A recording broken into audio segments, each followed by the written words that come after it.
Here are the top stories for today, June 28, 2021. Accelerating vaccination, the country has breached the 10 million mark in its inoculation drive as part of measures in picking up from the effects of the pandemic. Vaccines pouring in, the country gets its first shipment of US-made Moderna jabs. Another 1 million doses of Sinovac vaccines also arrived today, which will be allotted to areas with a surge in COVID-19 cases. An expert says the COVID-19 Delta variant, which has spread to 11 countries, is not yet a variant of concern, even as the Philippines continues to tighten its watch against the spread of the variant, which is known to be more infectious. And taking care of OFWs, the government has sent close to 600,000 overseas Filipino workers who were affected by the pandemic to their hometowns.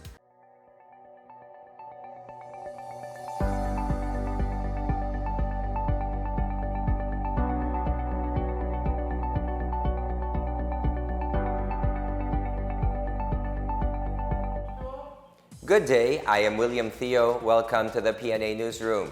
Our top story for today, vaccination drive continues in all parts of the country with more than 1 million vaccinees as of Sunday night. The details from Marita Mawai. The Philippines has administered more than 10 million jobs in the country. A total of 7,538,128 have received their first doses, while 2,527,286 have already completed the required 2 doses. Last week's vaccination drive reached a record high of 1.6 million doses. Meanwhile, IATF officials witnessed the country's ceremonial administration of the 10 millionth COVID job at the Valenzuela Astrodome vaccination hub this morning. Health Secretary Francisco Duque personally administers the COVID-19 job to Nieves Katakutan, who belongs to the A5 or indigent group. Duque lauds the Valenzuela city government for utilizing about 80% of the deployed COVID-19 vaccines. Also present during the event are Vaccine Czar Carlito Galvez Jr., Testing Czar Vince Dizon, DOH Undersecretary Mirna Cabotaje, National Task Force Medical Advisor Dr. Ted Herbosa, Representatives Wes Gatchalian, and local officials of Valenzuela LGU led by Mayor Rex Gatchalian. Galvez says the government targets to inoculate at least 5 million individuals per month to be able to achieve a population protection in the National Capital Region before the year ends. He also assures that high-risk areas in the Visayas and Mindanao get enough vaccines. He added that the Israeli experts who visited last week recommended to simplify the country's job distribution and administration, stressing the importance of having a centralized database. For his part, Secretary Vince Dizon says the government's COVID response now is a race against the new variants. For the PNA Newsroom, this is Marita Muaje. The arrival of Moderna and Sinovac jabs is a big push in achieving population protection before the year ends. Almost 250,000 doses of Moderna lands at the NAIA Terminal 3 Pasay City on Sunday morning via Singapore Airlines. The first batch of the US-made Moderna COVID-19 vaccines are stored at Zwilig Pharma in Parañaque. Philippine Ambassador in Washington, D.C., Jose Manuel Romualdez, earlier said that the government has reserved 50 million doses of Moderna booster shots for next year. Meanwhile, another batch of Sinovac vaccines arrived this morning at the Ninoy Aquino International Airport. The latest delivery is the 5th batch from China's Sinovac Biotech, bringing the total number of delivered doses to 6.5 million this June. To date, Sinovac has shipped 12 million doses of its vaccines to the Philippines since February. As of June 28, the Philippines has a total of 17,455,470 doses of vaccine. More cities in Metro Manila opened their vaccination hub in the evening to cater to those who are in the A4 category. These include Taguig City. Local officials say they will eventually extend their operations round the clock. Mayor Lino Cayetano said their mega hub at the Bonifacio High Street will exclusively cater to the inoculation of government and economic frontliners. The move is in response to President Rodrigo Duterte's call to open vaccination sites even at night. All appointments can be arranged via Taguig Registry for Access and Citizen Engagement or the Trace app. The government is hoping to have our own cure for COVID-19. This, as the Department of Science and Technology in Zamboanga Peninsula will soon start doing its research on the use of medicinal plant-derived vaccines or drugs to treat the dreaded disease.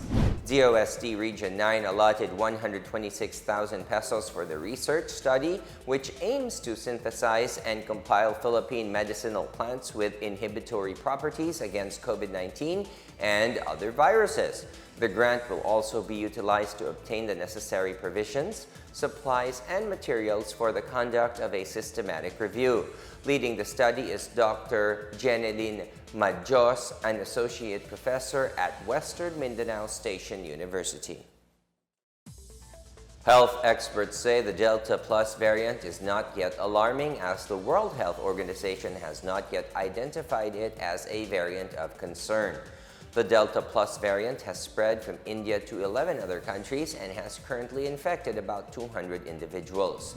Dr. Eva Maria Cutionco de la Paz, Executive Director of the National Institutes of Health in UP Manila, said the Delta Plus variant has an additional mutation that could contribute to the immune response escape of the variant. However, there is still no data on whether it could decrease the efficacy rate of the COVID-19 vaccines. She also said that only the WHO can say which variant is a variant of concern. Citing the result of the latest genome sequencing, she said there are only 17 Delta variant cases in the country, all from returning international travelers with no local case recorded yet. De La Paz said whether it is Delta or Delta Plus variant, border control remains the best strategy to keep it from entering the country. Global news now. A health expert in Russia says Delta coronavirus strain is more contagious than the other variants, but it is too early to say how dangerous it is. Natalia Shenichnaya, Deputy Director for Clinical and Analytical Work at the Central Scientific Research Institute of Epidemiology, said it is difficult to say so far how difficult the Indian strain is. She said the only thing we know that it is more contagious and that one infected person in India could infect 6 others. She also said that the sharp increase in COVID-19 in Russia could happen due to non-adherence to preventive measures, so it is important to get vaccinated as soon as possible. Still to come, the country's top cop wants a regular assessment of police officers' mental health. We find out later why. And dental care goes online in Antipolo City. Details ahead. This is the PNA Newsroom.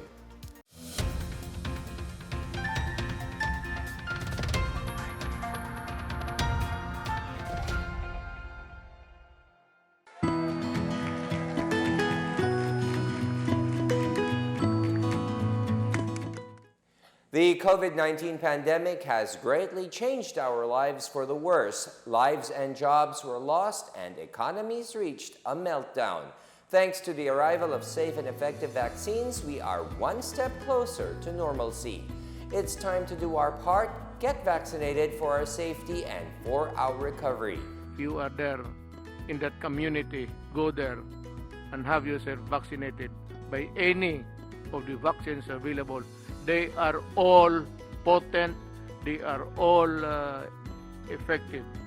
I would like to appeal to all our kababayans, please get vaccinated against COVID-19 and be the government partner in preventing further spread of the disease.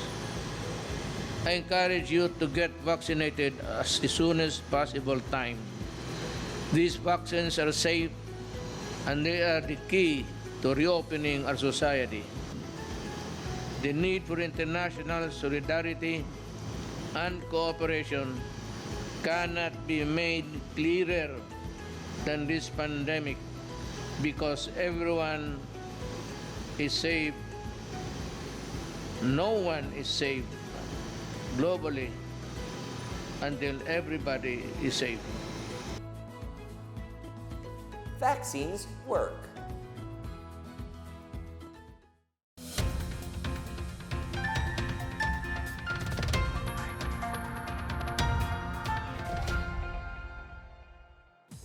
Almost 5 years after his administration launched a massive campaign against illegal drugs, President Rodrigo Duterte said the drug problem is a never-ending one and if not resolved can put the country under the control of the narco-politicians. The details from Joyce Cudis. President Rodrigo Duterte, during the launching of the International and National Coalition of Lingkod Bayan Advocacy Support Groups and Force Multipliers, recognized their roles in restoring peace and order in the country. The president said the formation of this coalition is a testament to the desire of private citizens in our communities to take part in the difficult task of achieving lasting peace across the nation. They continue to number in billions until now.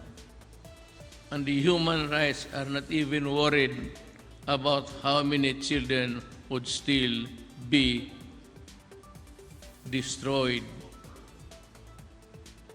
and homes are, I said, rendered dysfunctional. This is the one-side story of people said 7,000 killed.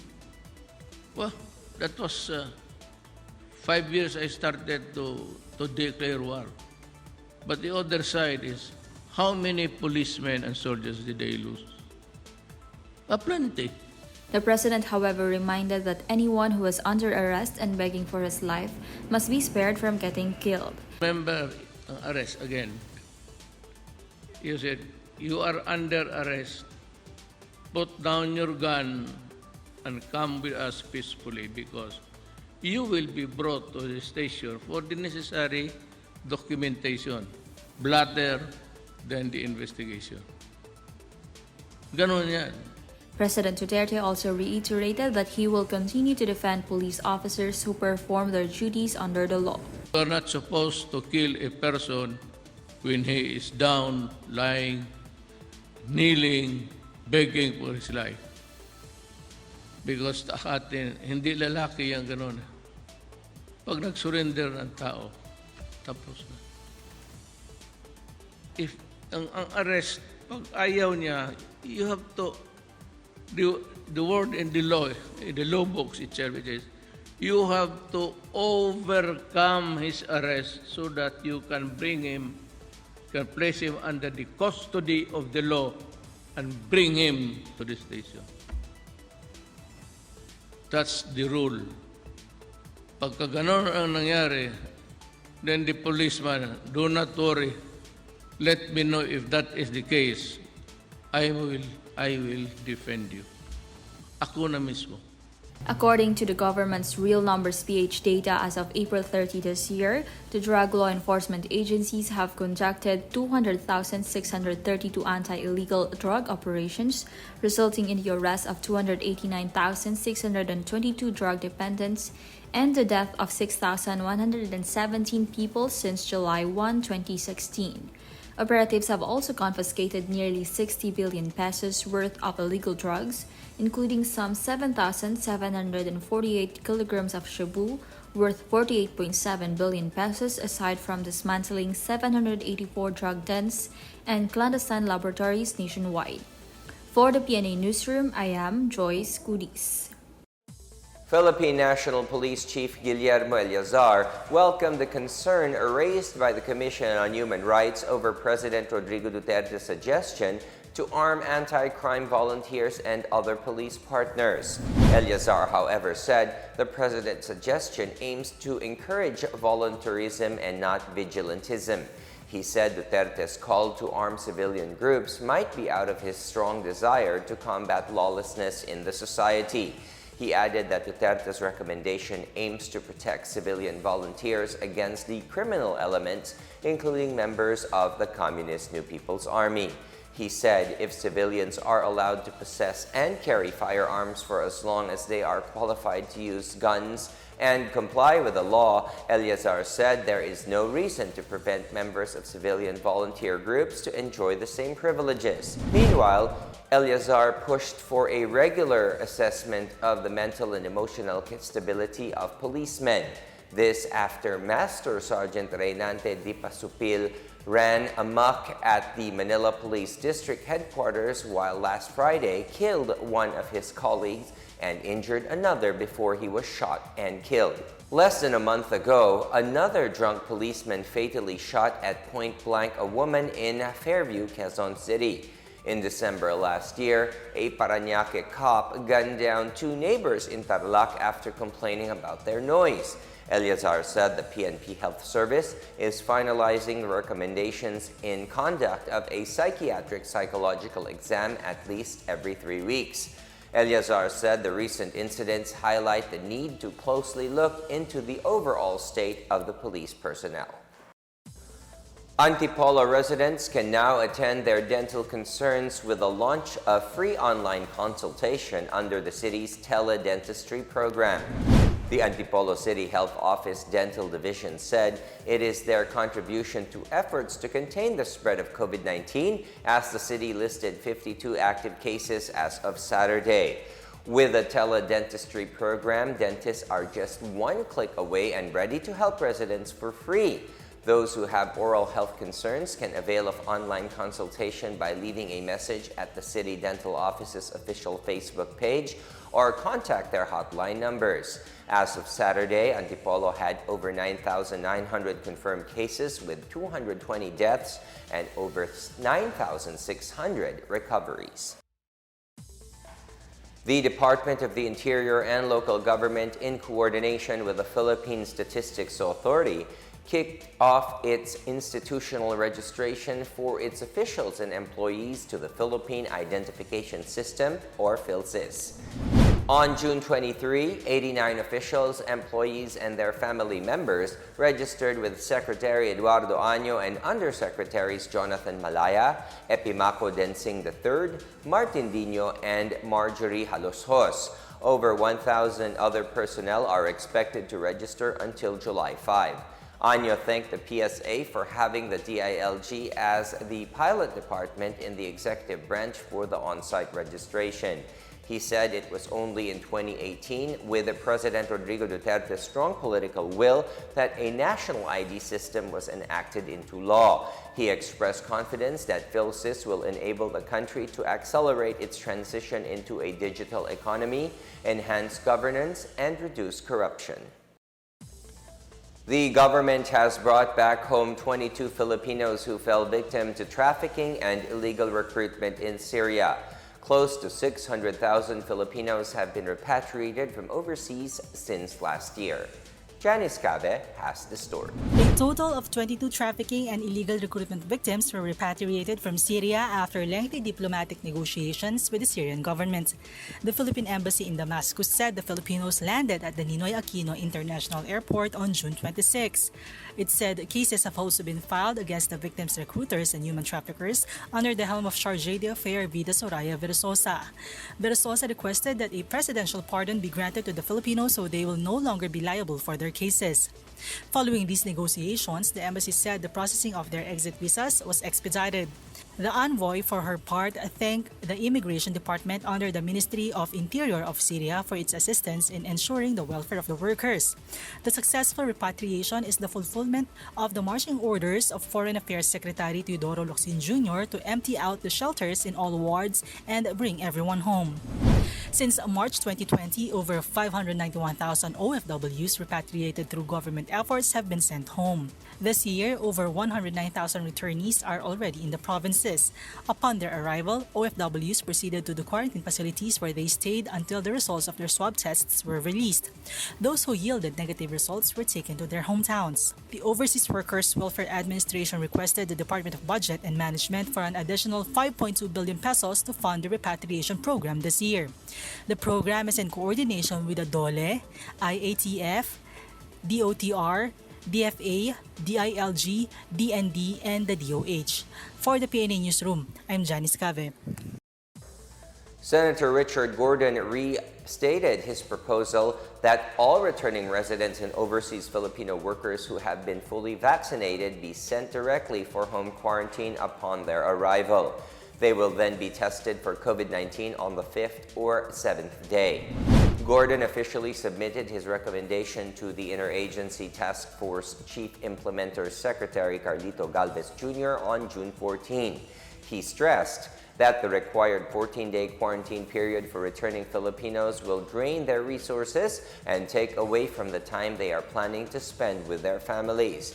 Gordon also urged the IATF to allow local government units to implement their own policies for returning overseas Filipinos, provided that local officials will take full responsibility in ensuring their people's safety by enforcing strict health protocols.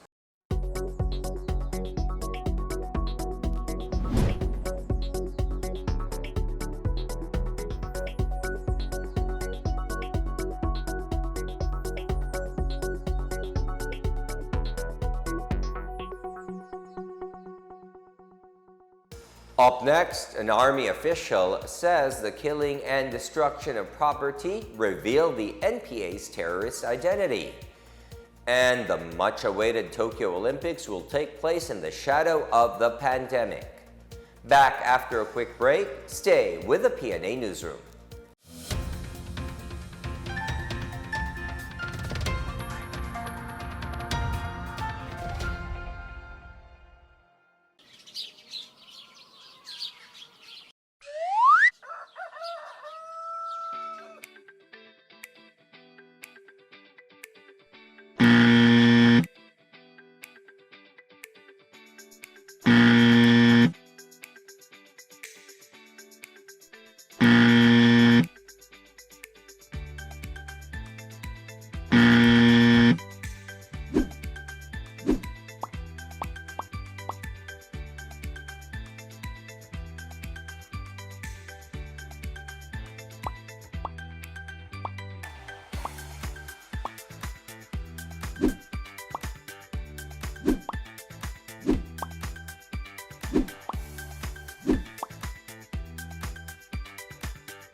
You're still watching the PNA Newsroom.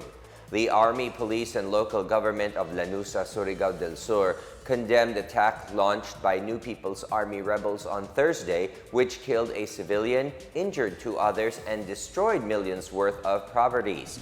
Brigadier General George Banson, commander of the 901st Infantry Brigade, said the attack shows their true identity as terrorists, murderers, and extortionists. About 15 insurgents led by a certain Noel Tumarlas Alacre attacked the compound of the MR1 construction in Purok 2, Barangay Zone 2 in Lanuza. The attack killed a civilian, injured two others, and destroyed two backhoes owned by the company. Lanuza Mayor Anilao Dawog also condemned the attack, describing the rebels' actions as barbaric. Surigao del Sur Police Director Colonel James Goforth likewise slammed the rebels for the killing of Eldrin Daraman, the watchman of the company, during the attack. Brigadier General Romeo Karamat Jr., Director of the Police Regional Office 13, meanwhile said the attack could hamper the implementation of development programs and projects in the area. An online marketing platform has been launched to promote the world-class products of Ilocos Norte. Micro, small, and medium entrepreneurs expect a 20% increase in sales following the launching of the One Store Hub. 34 MSMEs and farmers associations participated, with over 100 locally produced products displayed at the newly opened One Store Hub at the Paseo de Paway and posted at onestore.ph. The provincial government has teamed up with the Department of Science and Technology in establishing an e-commerce platform to assist MSMEs in expanding their market both locally and internationally. Among the products on display at the one-store hub are mostly DOST-assisted products such as ground coffee grown in Pidig Town, chicha corn, bagnet, heritage fabrics like the Abel Iloco and Binacol, and other traditional and souvenir items. Meanwhile, Secretary Fortunato de la Peña said over 50 MSMEs in Ilocos Norte are expected to benefit from the onestore.ph hub. He said over 100 products of Ilocos Norte are also expected to be part of this online marketing platform that could help uplift the economic status of the MSMEs in the province. De la Peña attended the launching of the onestore.ph hub on Thursday, June 24 in Pawai. The launch was made possible through the help of the provincial government as well as the Provincial Science and Technology Center.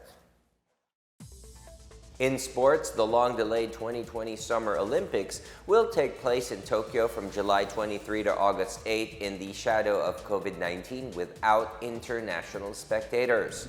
More than 11,000 athletes from 205 nations will compete at the Games, which were postponed for 1 year due to the pandemic. For 9 days, a total of 241 competitors from 14 countries will compete in events from running to rope climbing.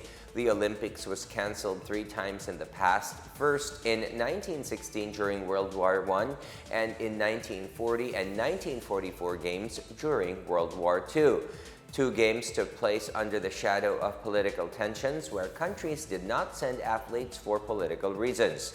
These are the 1980 Olympics in Moscow, boycotted by the U.S. shortly after the Soviet Union's invasion of Afghanistan in 1979. And the 1984 Los Angeles Olympics, where athletes from the Soviet Union and Eastern Bloc countries did not participate in retaliation for the last Olympics.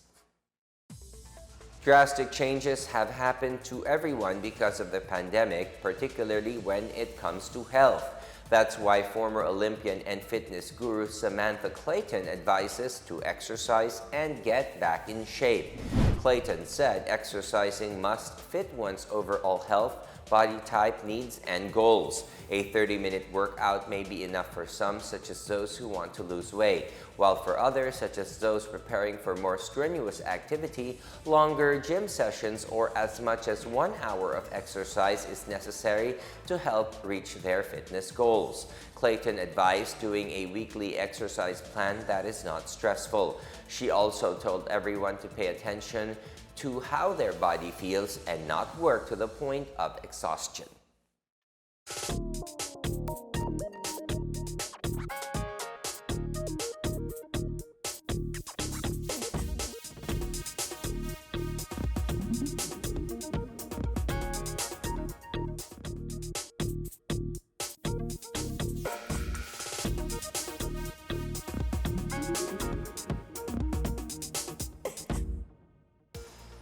Here's another look at today's biggest stories.